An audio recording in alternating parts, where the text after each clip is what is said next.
Equation of motion by graphs. Equation of motion by, हम लोग graph से निकालेंगे equation of motion. Last topic है इस चैप्टर का। इस चैप्टर के बाद टोटल होमवर्क करना है आप लोगों को। टोटल न्यूमेरिकल्स करने हैं, और भी न्यूमेरिकल्स में डाल दूंगा ग्रुप पे, सब करना है आपको। नो सर, नो है अभी है।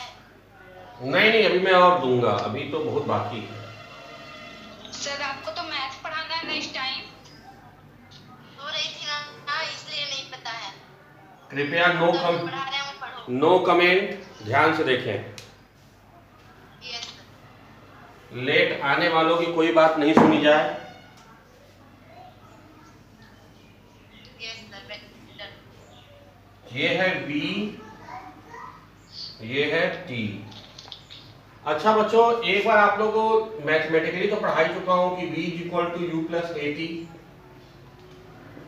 S is equal to UT plus half AT square, क्यों?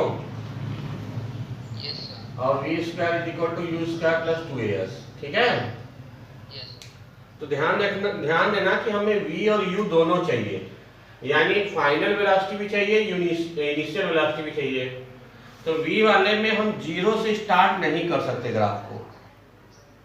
ग्राफ को हम जब भी करेंगे किसी पॉइंट से स्टार्ट करेंगे, वो होगा हमारा इनिशियल वेलोसिटी, क्योंकि जीरो कर देंगे तो U की वैल्यू जीरो हो जाएगी। बात समझ में आ रहा है कि नहीं आ रहा? अगर ग्राफ यहां से स्टार्ट करेंगे तो U की वैल्यू तो जीरो हो जाएगी, लेकिन हमें U की कुछ वैल्यू रखनी है ना भाई, कुछ तो वैल्यू है। तो थोड़ा सा अप कर देंगे, एक वैल्यू हो गई। यहां से मान लीजिए ऐसे ग्राफ ले लेते हैं, क्योंकि हम ये ले लेते हैं कि वेलोसिटी बढ़ रहा है, स्पीड बढ़ रहा है। तो ये हमारा हो गया V फाइनल वेलोसिटी, ये वैल्यू हो गई U। यहां तक मान लीजिए टाइम आपका है T। अभी मैंने आपसे चर्चा किया था इसके पहले कि अगर इंक्लिनेशन निकाल लें, इंक्लिनेशन ऑफ ग्राफ, यानी tan थीटा निकाल ले VT ग्राफ का, तो हमें मिलता है एक्सेलरेशन A। अभी इसके पहले यही तो बात हुई थी, भूल जाते हो तो इसके पहला पेज देखो निकाल के, उसमें निकालना सिखाया ना एक्सेलरेशन। Yes sir. तो देखो इसमें ये बनेगा राइट ट्राइंगल। हमें क्या चाहिए? परपेंडिकुलर, और क्या चाहिए? बेस। तो बेटा देखो, ये टोटल लेंथ है V, वैल्यू V है ना, और ये लेंथ है U, यहां वैल्यू U है। तो ये बचा कितना? इतना। ये बचा V माइनस U, और ये टोटल कितना बचा है? T माइनस जीरो, क्योंकि यहाँ जीरो है। तो tan थीटा इंक्लिनेशन क्या हो गया?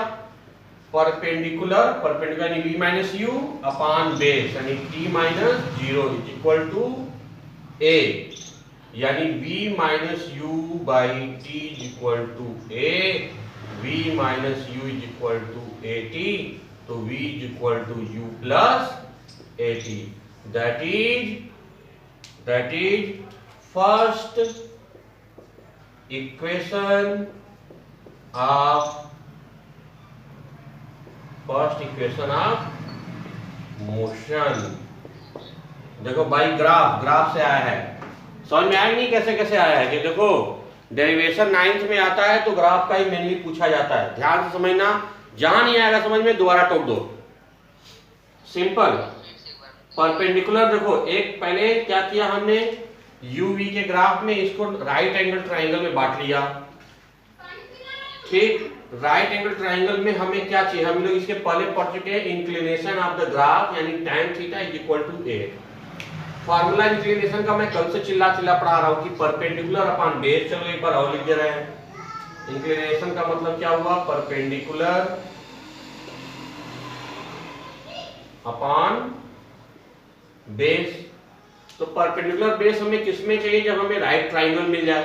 तो राइट ट्राइंगल में बांट लिया, परपेंडिकुलर निकाल लिया, टोटल लेंथ v, छोटा लेंथ u, परपेंडिकुलर आ गया v minus u by total length v, छोटा लेंथ u, तो ये टोटल लेंथ ये इतना परपेंडिकुलर कितना आ गया v माइनस u, ये बच गया।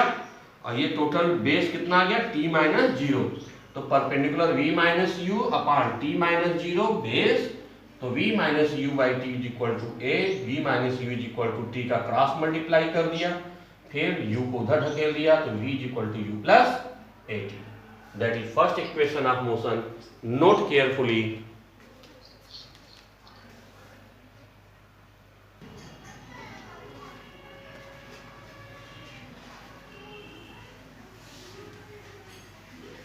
चलिए ये तो हो गया भाई।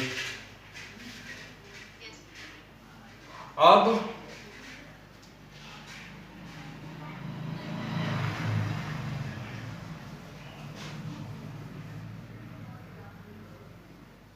चलिए जिसकी जहां आवश्यकता पड़ेगी हम लोग दोबारा बना लेंगे, ठीक है।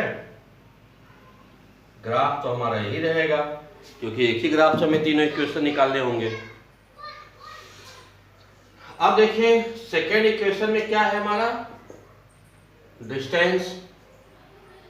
तो डिस्टेंस यानी देखो नाइन्थ में बार बार कहता हूं डिस्टेंस डिस्प्लेसमेंट में बहुत खास अंतर नहीं है, लेकिन जब इंटर में आओगे तो डिस्टेंस डिस्प्लेसमेंट बहुत अलग चीज है, वो दोनों अलग अलग चीजें हैं।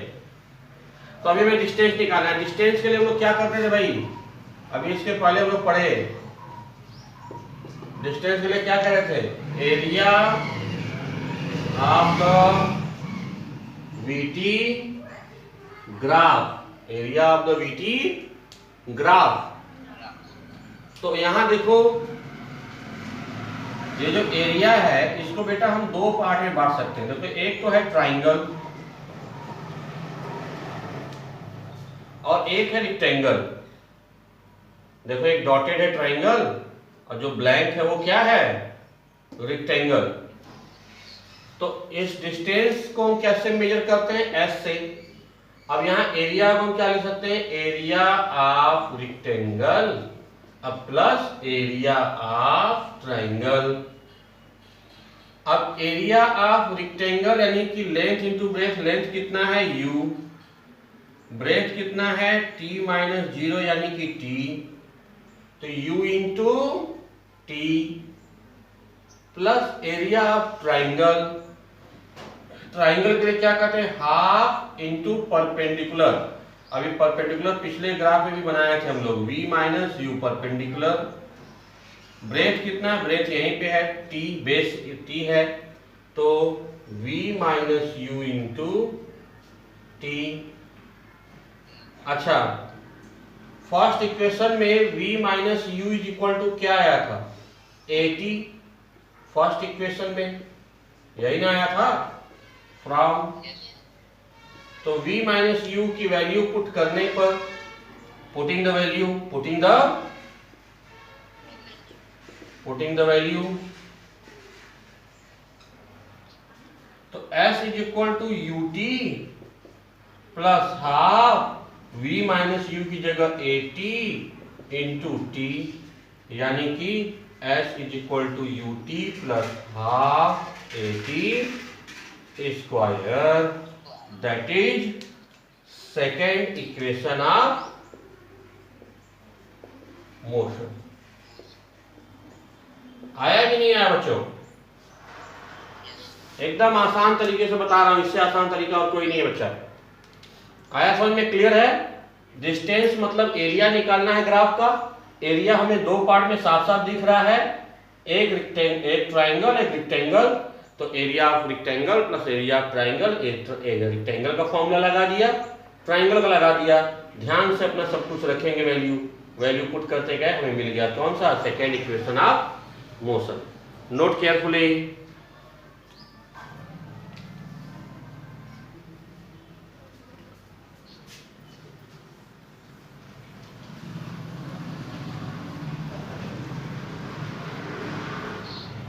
चलिए third equation of motion.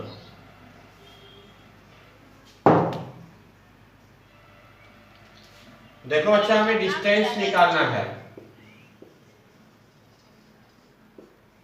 Distance के लिए हम फिर से वही लिखेंगे, area of the VT graph, area of the VT graph. अगर हमें एरिया एक साथ निकालना हो, टोटल एक साथ, तो ये कैसा शेप है बच्चों? देखो एक लाइन ऐसे पैरेलल हो और ऐसा शेप हो, इसको क्या कहते हैं? ट्रेपेजियम। क्या कहते हैं? ट्रेपेजियम। देखो ये ट्रेपेजियम है, ये लाइन और ये लाइन पैरेलल है, तो ट्रेपेजियम हुआ कि नहीं हुआ? यानी area of the VT graph, यानी S इज इक्वल टू, लिख दे direct, area of trapezium, area of trapezium. Trapezium का फॉर्मूला क्या होता है बेटा? Half into sum of parallel sides, parallel side का sum, into perpendicular between them, perpendicular between them. तो S is equal to half, देखो ये साइड है टोटल v और ये साइड है पैरेलल कितना u, यानी half into v plus u, और इनके बीच का डिस्टेंस कितना है? t, बीच में यही ना परपेंडिकुलर है 90 डिग्री, तो कितना है? t into t, since t is equal to v minus u by a from first equation, from first equation t is equal to क्या होता है? v minus u by a, putting the value, तो s is equal to half v plus u, v minus u by a, cross multiply कर दीजिए तो ये हो जाएगा 2a यस, यहां से 2, यहां से a, यहां yes 2a s, v plus u, v minus u का मल्टीप्लाई करिए, a plus b, a minus b का फॉर्मूला लगाइए, तो v square minus u square. तो अब u स्क्वायर माइनस है, इसको इस तरफ भेज दीजिए तो हो जाएगा प्लस, तो that is v square is equal to u square plus 2as। ये आपका क्या है? थर्ड इक्वेशन ऑफ, क्लियर बेटा? अब एरिया निकाला हमने total trapezium, area of trapezium, S is equal to half into sum of parallel side into perpendicular between them. Parallel side बड़ा वाला v है, छोटा वाला v है, u है, v plus u into t, t की वैल्यू फर्स्ट इक्वेशन से रख दीजिए और वैल्यू पुट कर दीजिए, आ जाएगा आपका equation v square is equal to u square plus 2as। Note कीजिए बच्चों, इसी के साथ ये चैप्टर खत्म होता है। सारा न्यूमेरिकल, सारा क्वेश्चन आपको होमवर्क है, सारे क्वेश्चन होमवर्क हैं।